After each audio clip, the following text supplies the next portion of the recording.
But here's something. Let's stay in the 30s, Brian. And here's something that I found, a little tidbit that I jotted down a couple weeks ago while I was looking through some books, researching one of my upcoming projects.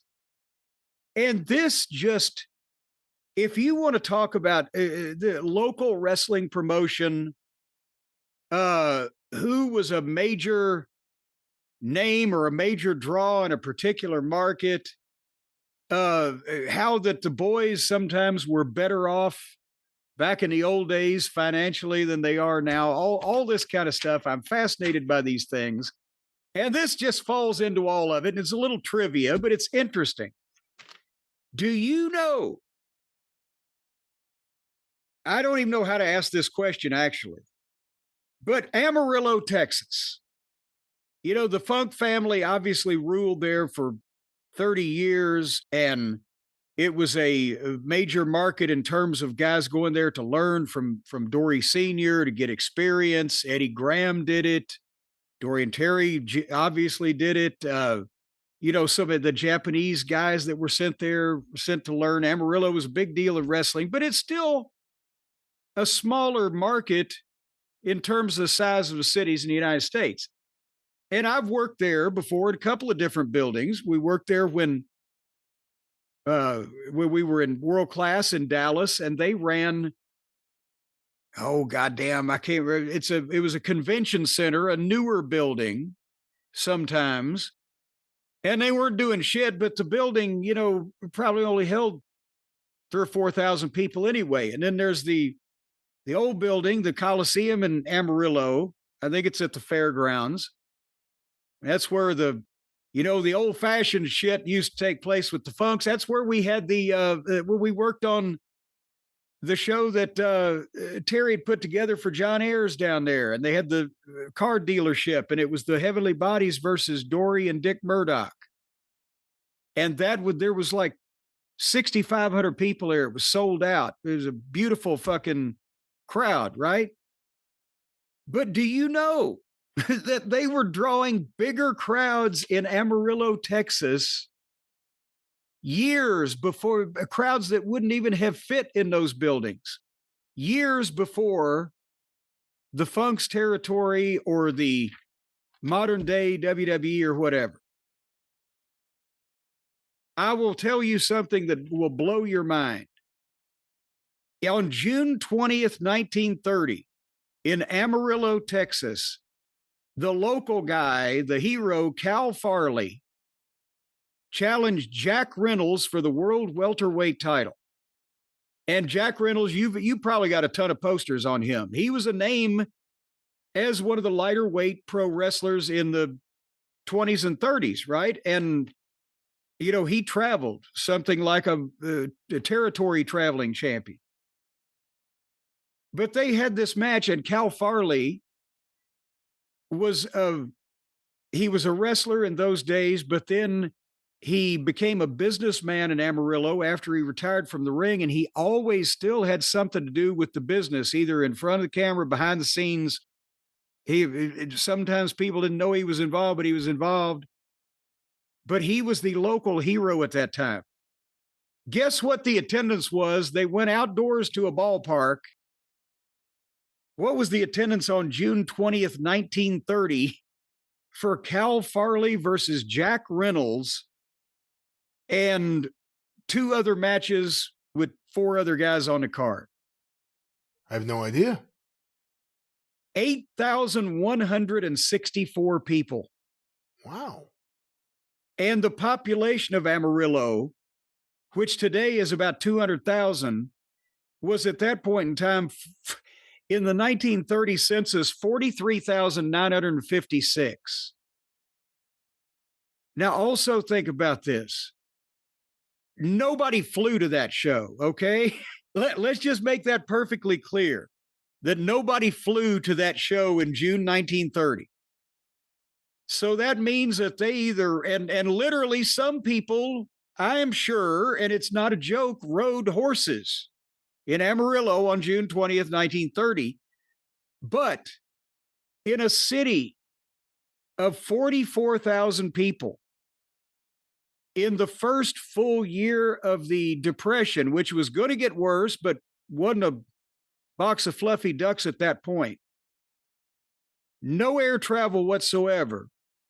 No interstate highways. Again, this is not a joke. Many of these city streets in Amarillo were recently paved, if yet, at that point.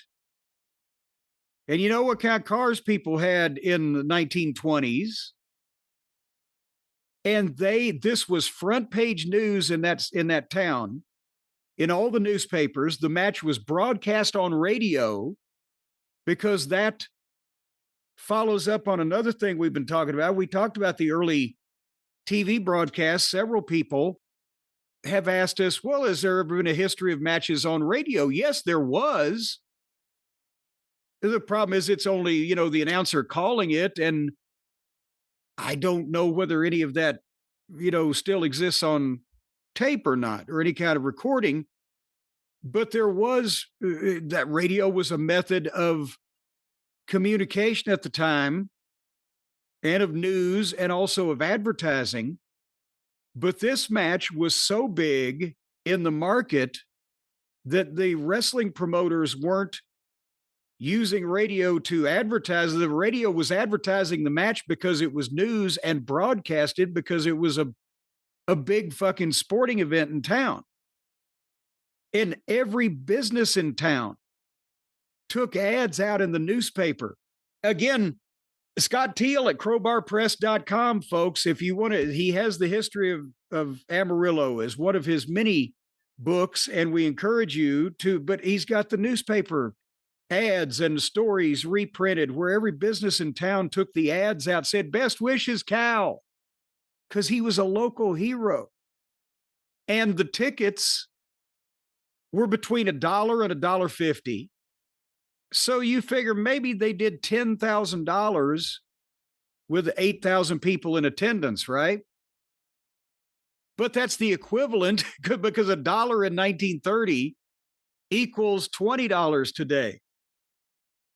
Look up your inflation calculator. There's a period in the mid-30s during the depth of the Depression where $1 is worth almost $30, but nevertheless, that was the equivalent of 6 guys on a card with one main event singles match, drawing a $200,000 gate with local promotion in a city of less than 50,000 people. The kind of promotion it takes for that was the old days of pioneer wrestling promotion. They were probably knocking on doors and they were building it up. And of course, Cal Farley was the local hero, but people knew Jack Reynolds from the paper, and he'd been there before. And he was the welterweight champion. Is our boy going to win? And then after they did that, they did a rematch, but they waited 1 year and 2 days later. June 22nd, 1931. They go outside again, Metro Park, if that means anything to the fans in Amarillo. And they had a rematch, 2 out of 3 falls with a 2-hour time limit. And Reynolds beat Farley in the first fall, but the second fall, they ran the 2-hour time limit out. And the attendance was 7,500. Almost the same thing as the previous year. And it's just, again, when you think about just the percentage of people, and yes, Lubbock is 60 miles away. Lubbock is smaller than Amarillo. So Lubbock was a town of 30,000 that you had to get in your Model T and drive 60 miles at 20 miles an hour in goddamn hot West Texas weather with no air conditioning. But still, they're drawing from a population of jack shit in the Depression. And they do 2 matches a year apart and sell over 15,000 tickets for the both of them. That was pioneer fucking wrestling promotion. And those people believed the goddamn, our Cal is going to bring the thing home, right? That's what I would have liked to have been around not for the no air conditioning, but to see what that fucking atmosphere must have been like in those days in a town like that with a match like that everybody was into. I mean, that was the thing with the Funks, too. It was our Funks. You know, they grew Yeah. up there. I mean, Dory Sr. obviously ended up there from Indiana, but Terry and Dory, it wasn't just like when they became wrestlers, people became aware of them. They knew them beforehand. And you got to watch them grow up. And once Amarillo kind of lost that, even though the Funks still kind of came in, I don't know what could have been done, to be quite honest, but when it was Murdoch and who was it? Murdoch and Blackjack Mulligan? Who bought Amarillo from the Mulligan, Funks? M&M Enterprises. Well, it didn't resonate the same way, you know, for a lot of reasons. And again, it was a changing business, but Amarillo is one of those places where you kind of needed a hometown guy. It worked. I mean, all those Texas towns, you know, the Lawman, Ricky Romero, the Von Erichs, you needed a hometown guy. Well, but here's that local promoters in every town also, because Don the Lawman Slatton, he was the top guy in Abilene because he was the local promoter. But God damn it, he was going to draw a crowd to see him, so they figured him in. And the Guerrero family, El Paso was their town. Yeah. You know, and so as guys gradually, you know, got over, they transitioned into those spots where, leading back to one of our previous subjects, you always had somebody that knew the wrestling business, that knew how to promote.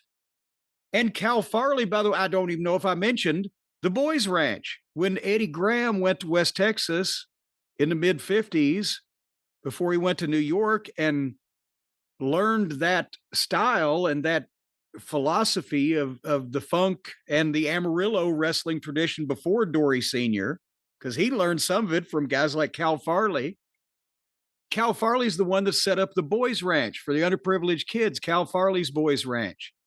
And then Eddie Graham goes to Florida and takes the concept, the Florida Boys Ranch, Sheriff's Boys Ranch, whatever they called it.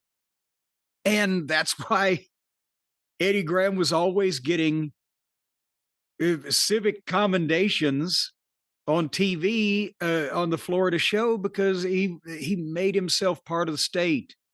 And he really did do a lot of good for, you know, various charities, but it was publicized too, because he had learned that from West Texas. Oh, this is our family thing here, our local wrestling promotion, and they do things for the community. And Cal Farley had started that. That's and also underneath the rematch in 1931, Roy Welch wrestled on the undercard. And a lot of the shit that they were doing in Amarillo in the late 20s and early 30s is shit that he brought to Tennessee, and they were still doing in the 70s. It's amazing. The fucking, I don't know, what do you call it? The connections. Degrees of separation. Degrees of separation. Hey, you brought it up, so let's give him a plug. He's a great friend of ours. Scott Teal, Crowbar Press, crowbarpress.com.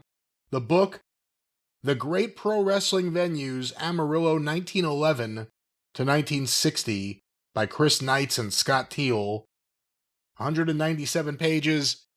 This entire period, the rise of Dory Funk Sr., and so much more. And the original Dutch Mantell, who must have been a heck of a fucking character. And those guys, I can only imagine what kind of fucking raw bone, badass son of a bitches those guys were. I gotta go back. I'm looking at like what's in here. I gotta go back and read this. Penny Banner and 3 other lady wrestlers arrested for inciting a riot. Dutch Mantell's rumored engagement to a masked mystery girl.